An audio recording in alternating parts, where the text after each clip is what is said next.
So how did your passion for music get, if that's your passion, get started?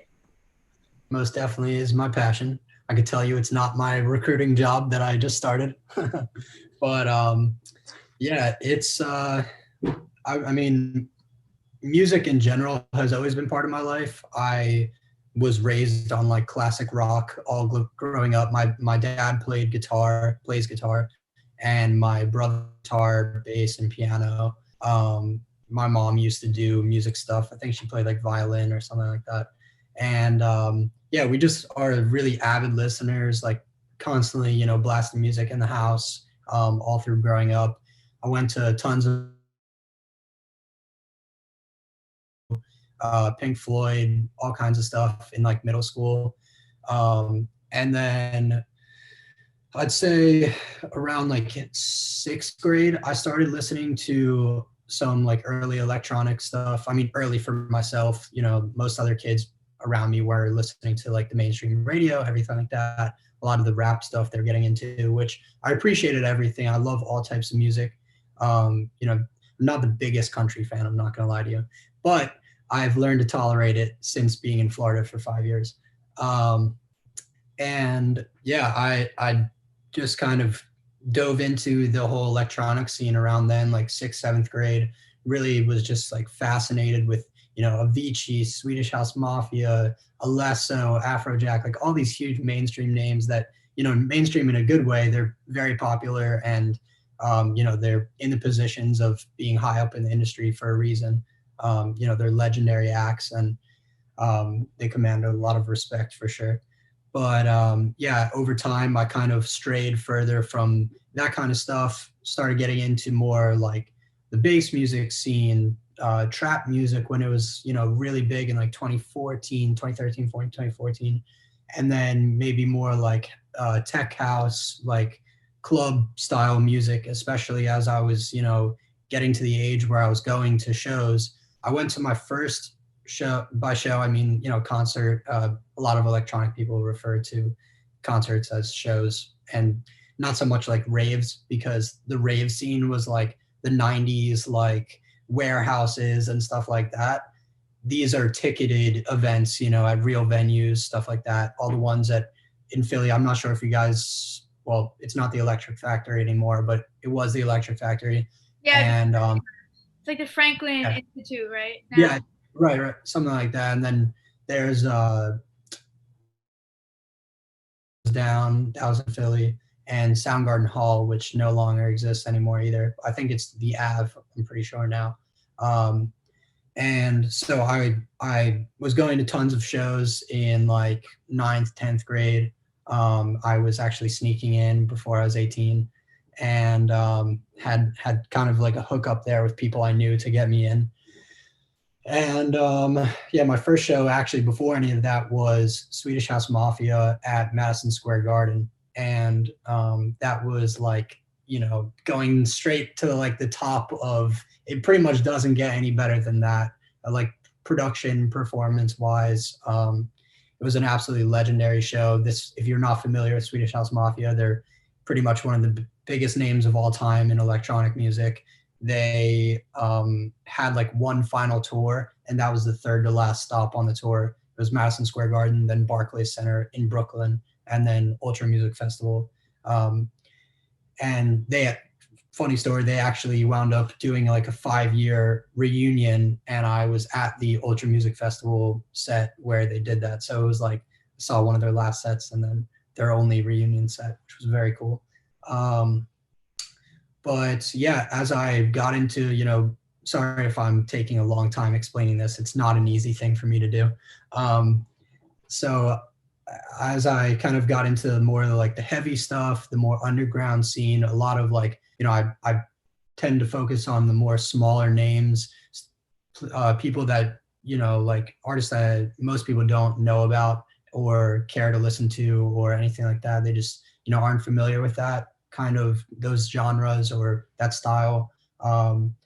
Yeah, so I really would like focus on, following those artists and trying to understand that music a little bit better.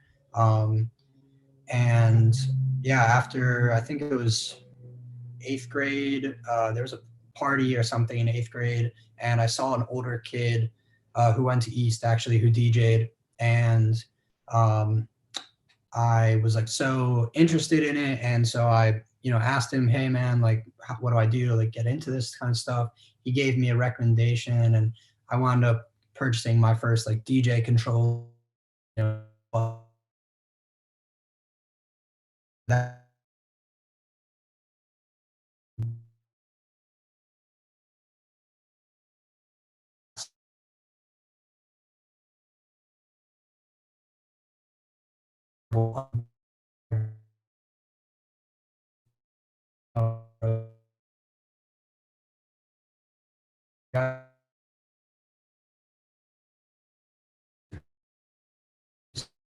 might be the Wi-Fi. Hello? Yeah, I didn't hear half of what you just said. True. Yeah, I'm gonna move into this room because I don't know if you guys could hear anything I was saying. I'm not sure where I left off, but basically I started DJing in 8th grade. End of that, and then I moved into like house parties and all the just small events, stuff for East, and the dodgeball tournaments I would DJ, and some other just school events around the area. I did like a couple winter formals and stuff for like Lower Merion High School in Pennsylvania and Philly, and a couple other things. So yeah, I had a little bit of experience doing that stuff, and I just continued that throughout the years. My friends somehow put up with my terrible DJing for a couple of years at all of our little events and stuff, just house parties mostly. And once I got to like 11th, 12th grade, that's when I really started like getting into it and realized I had some talent and skill in that activity. And so I at that point I wasn't producing music or anything, just DJing. Then I went to college, and at UCF, University of Central Florida in Orlando. And my first year here, I joined a fraternity, and I was doing all of our parties for that. And I met a lot of great people in the industry who, through going to clubs and a bunch of other shows, and they were like, hey man, you should come out and DJ for us sometime, whatever. Started doing some small gigs, and then eventually started playing some of the nightclubs in Orlando, Guilt nightclub, Celine, Orlando, and the UCF, local UCF bars, Knights Pub and Night Library. So that was kind of like my foundation in the local scene here. And, I just got tons of experience playing to live crowds. I think the largest one I played for is like a little less than 3,000 people, which was pretty fun for sure. Bit nerve wracking, but yeah, sorry, I'm just trying to do this efficiently. I wound up producing music starting sophomore year, towards the end of sophomore year, going into the summer. And then that was when I got Ableton Live 9, which is the production DAW, digital audio workstation, that I was using to produce. That's the same thing as like GarageBand, just like a much more sophisticated version. And then I put out a couple songs like later in that summer, I think. They were terrible. Pretty sure they're not even on my SoundCloud anymore. And after that, I started making more connections in the industry as to production, started collaborating with some other local artists. They're now close friends of mine. And yeah, I just really, focused on production a lot more than DJing. I was still playing tons of shows. And as I was producing and put out more music, I was moving up in the shows that I was playing. I was playing more direct support slots, which is like right before the headliners, at the club and stuff like that. A bunch of world touring, names I've opened for. I've played a couple minor festivals throughout Florida. I've played in Tallahassee, Tampa, Gainesville, and Orlando, of course. And then Yeah, I don't think no major out of state shows yet. That's kind of one of my bigger next goals, as well as getting to play in Miami, which I've not yet done. Um, and yeah, I've just been really grinding out music as much as I can. I've got like, I don't know, 15 unreleased songs right now, and I think I've got around 50 release songs, something like that, 40, 50 release songs, including like remixes and stuff like that. Um, and I just put out my first project. It was an EP called Express and Destroy on Headbang Society. That was the label, and which I actually just signed to for management and like as an agency. So there's like the label, which does the music stuff, the management, which is like, bookings or not really bookings, but handling like handling like day-to-day functions. Hold on one sec. Someone is at my front door. All good. So would you say that like East had an influence on like this path that you're taking in music, or like wanting to do I'm something? on a Zoom call real quick. Wait, sorry, what'd you say? Would you say that your time at East was like an influence on taking this path in like the music industry? Did East have anything to do with that? I mean, I think that my, support, if I didn't have all the support and everything from my friends and family and, all the random people throughout my time at East that, had seen me DJ and kind of supported that, I think that was really what gave me the motivation and confidence to be able to go and play in front of people in like legitimate settings. A lot of my peers who started playing shows in college and after, they were really nervous going to their first shows. Not to say I wasn't nervous at all, but they took time to develop their DJ skills, whereas like I had already had that foundation from doing all of the stuff in East, and just like forming my DJ skills over time, which at this point, I don't ever I really rarely practice DJing because I focus a lot more time and energy on music production. It definitely requires a lot more energy and skill. It's just like it's pretty much learning a new language, considering the software alone is very difficult to understand. And then, actually writing, songwriting, and understanding music theory, stuff like that. So yeah, sorry for rambling for like 20 minutes. I don't know. I really am bad at telling stories. Good. So our next question was, so like, how does it feel when you make music and then when you're able to share, whether or not it's through like SoundCloud or whether or not it's live? I mean, it's definitely an amazing feeling being able to make something, sitting there in my studio, which is just, a room in my house.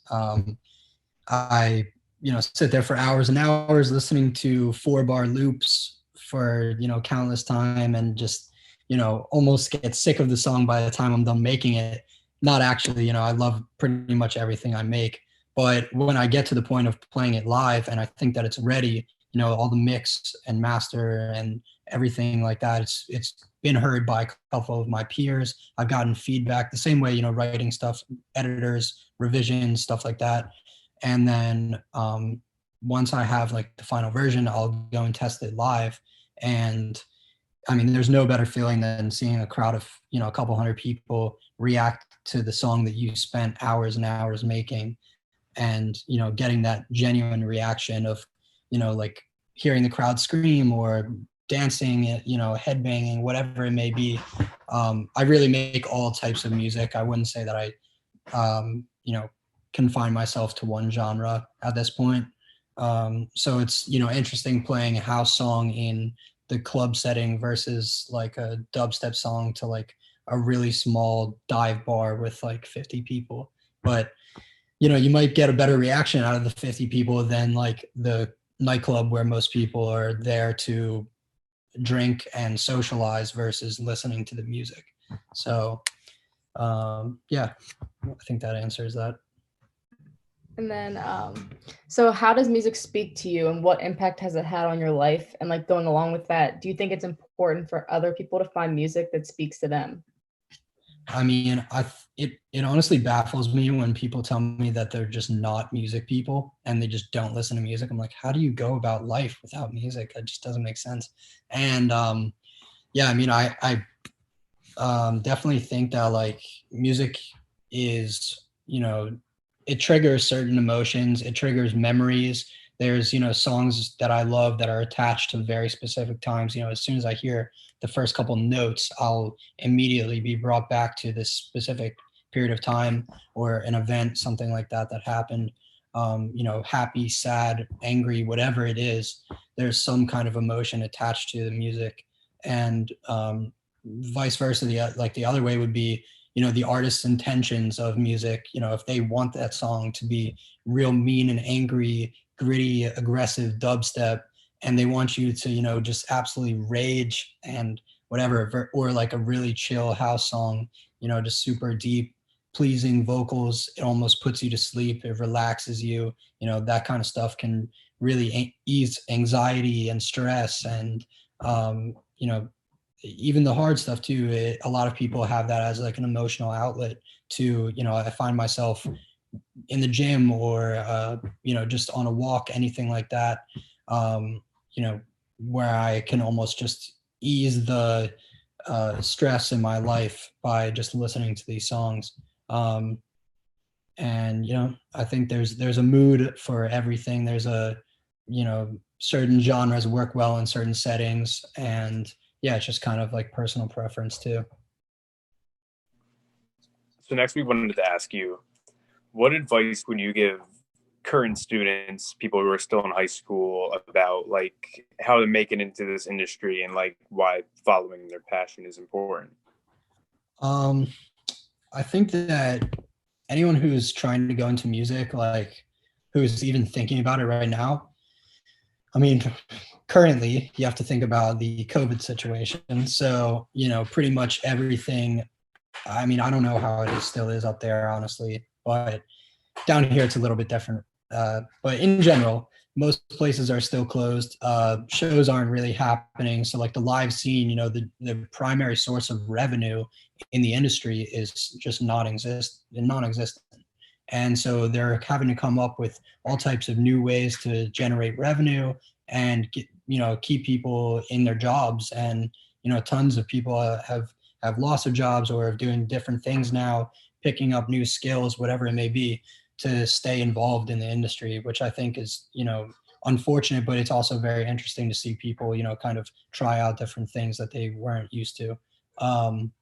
But for anyone that's, you know, young in high school, I think you should get into it only if you love the music. You can't really be going into it for money. I don't think that should be a motivating factor. I mean, I'm not saying like don't strive to be, you know, the next Calvin Harris and make $50 million next year. Like, great.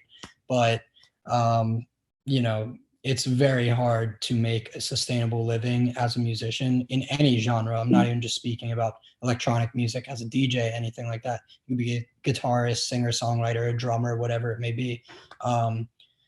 You know, just try to find your niche, find your, you know, real passion, and kind of, I think it's a lot easier, like where I am so spread out and diversified amongst different genres and I really can't pick one. I think that honestly, it's better for your success if you do pick have a certain style and go after that, because creating a brand is like the biggest thing as a musician right now in this day and age.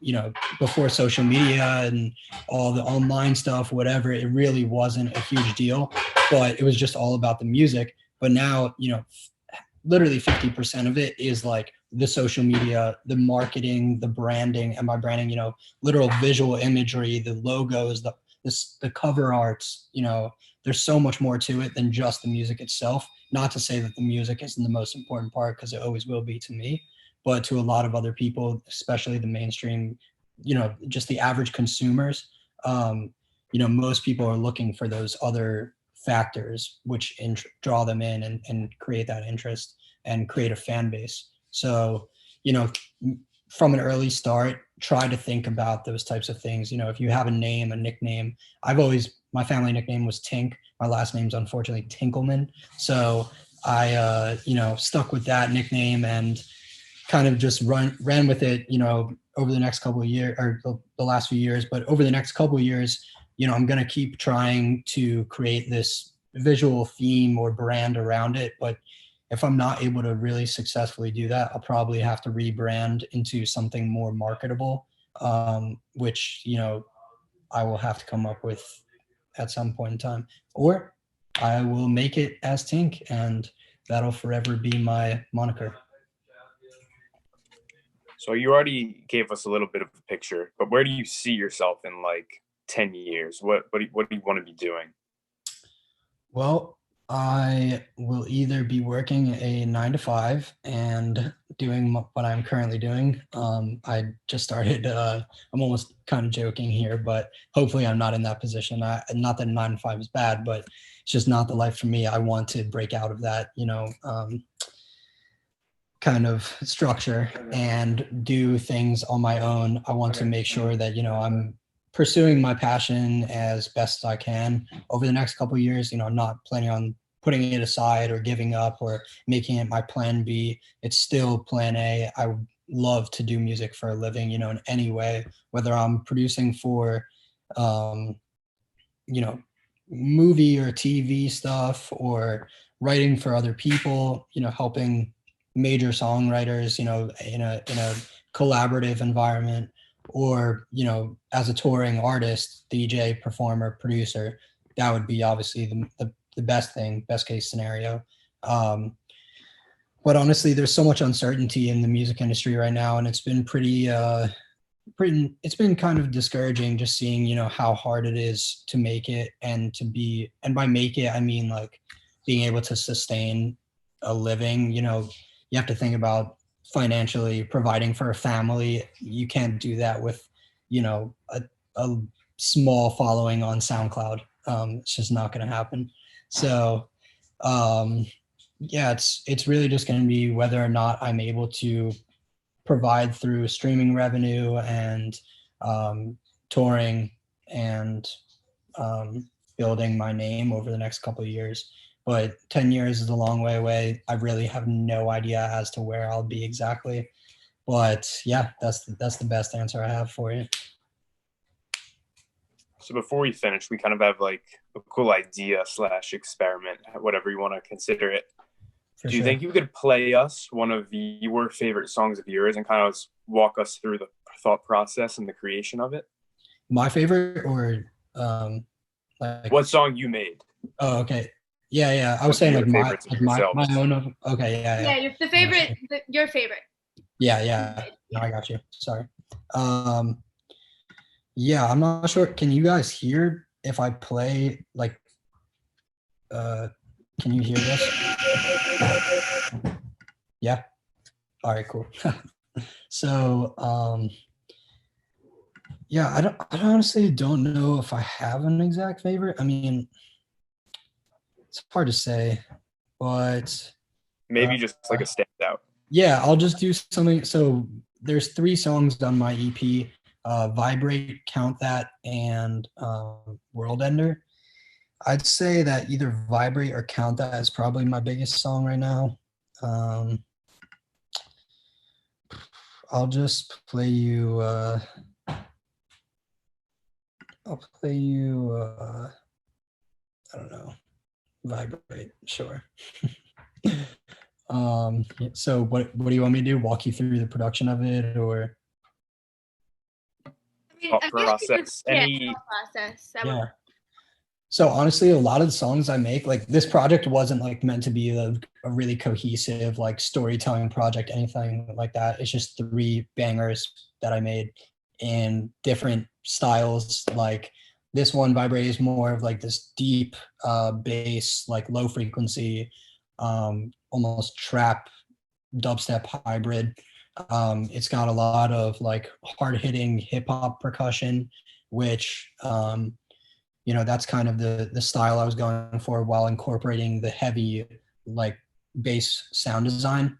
So it's pretty much all original sound design, which is like created, like synths and basses created by myself digitally through a VST, which is like a plugin that's within the software, there's like an external plugin that you use to make these sounds. So that's sound design.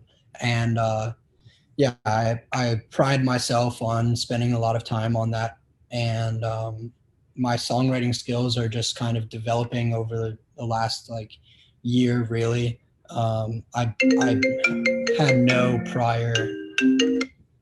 prior like music theory training or anything like that. I actually took a class in college, but it was like way too hard for me. I stuck with it and finished the course, but it was really tough to follow. So I've just been kind of learning at my own pace and, developing through trial and error. It's a lot of, failure, learning through mistakes, learning what sounds good, what doesn't, just from hearing seeing how other people react and hearing their feedback, stuff like that. But yeah, this song, is that too loud? Is that, no? Cool. All right. Can you guys hear me talk over it? I don't know if it like compresses the volume when I speak or anything.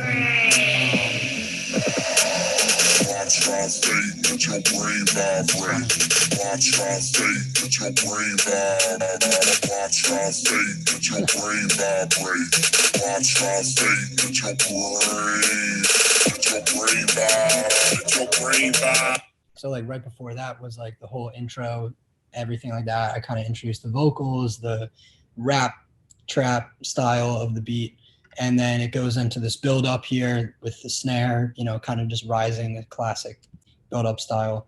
And yeah.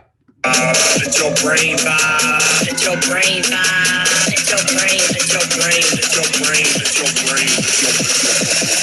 It's your brain vibrate.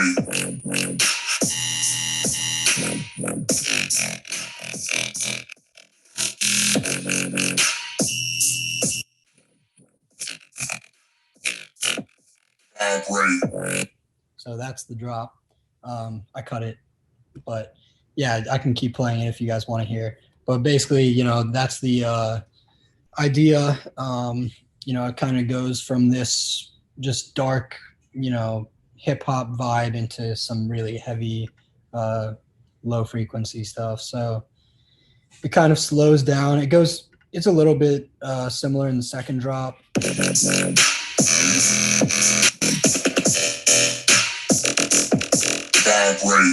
And then goes back to the breakdown. So kind of reintroducing the melody, the synth lead that I have over top of that. It's just like a really high pluck synth. And then goes back into the third drop, which is like a little bit slower. It's almost like a halftime like third. So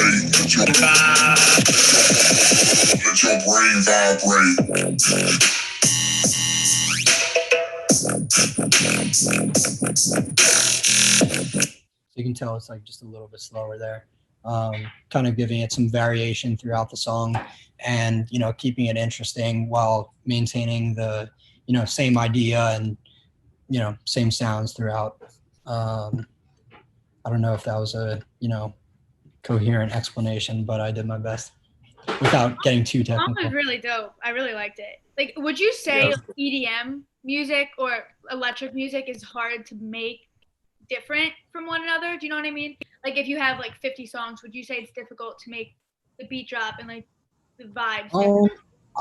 I don't necessarily think it's any harder than other genres to make like songs different from them, like within your own production, to like create variation. I mean, a lot of people, when you think about it, like I was saying, I'm not someone who constricts himself to the one genre. So like, if I only produced dubstep, it would probably be a little bit harder to create variation amongst my production, which, that's kind of what motivates me to try other things, try new sounds, different styles. I love house music too. I can make countless house tracks that are, just a simple, kick, clap, like the regular, when you think of like club music, whatever, in movies or anything like that. But or there's the mainstream like jumping up and down like tsunami, like da da da da da da, you know, that kind of stuff. So like, you know, there's tons of different styles, and I think it's fairly easy to differentiate like or to create, you know, different types of production. It's really just what your goal is as an artist. Like if you're someone who wants to only make really warehousey techno, like 90s techno, and that's your style, you're probably not going to go and put out a really heavy dubstep song. It's just, you know, would be totally out of, you know, touch with your fan base and your audience. But I think that my audience, you know, it's pretty small, but you know, it's they understand, you know, where I'm coming from and my approach to music. So yeah, I think it's just all about knowing your audience and like what works with them and what doesn't. Before we close this out, do you want to tell people where they can find you on Spotify, SoundCloud, Apple Music, wherever else you have music where they go listen? Yeah, I can totally send you guys links if you want to include any sort of links at like the bottom of the thing. I'm on all streaming platforms, Spotify, Apple, iTunes, Amazon, Google, whatever the hell, and SoundCloud. But SoundCloud, I mean, it's always been like my favorite platform just because of like new music discovery. And I think that a lot of like throughout the last couple of years, especially like a lot of artists like made their come up that way and like got noticed by bigger artists on SoundCloud. Like that was always a huge thing. And then like the SoundCloud rapper thing started happening where like tons of these random guys were coming out making millions of dollars, whatever. It's not so much like that way for me. It's just like a really easy way to put out whatever I want without much hassle, because I can just upload it directly myself, versus like Spotify and everything else. You just have to go through, anyone can post stuff on any of the platforms. You just have to pay a fee, a subscription to a distributor. I go through, I don't know if this is even worth telling you guys, but I go through a DistroKid, which is like the distribution service I pay for, can upload to all the platforms, everything like that. So yeah, you can find me, Tink. There's actually multiple other Tinks. There's a pretty well-known female hip-hop R&B artist, Tink.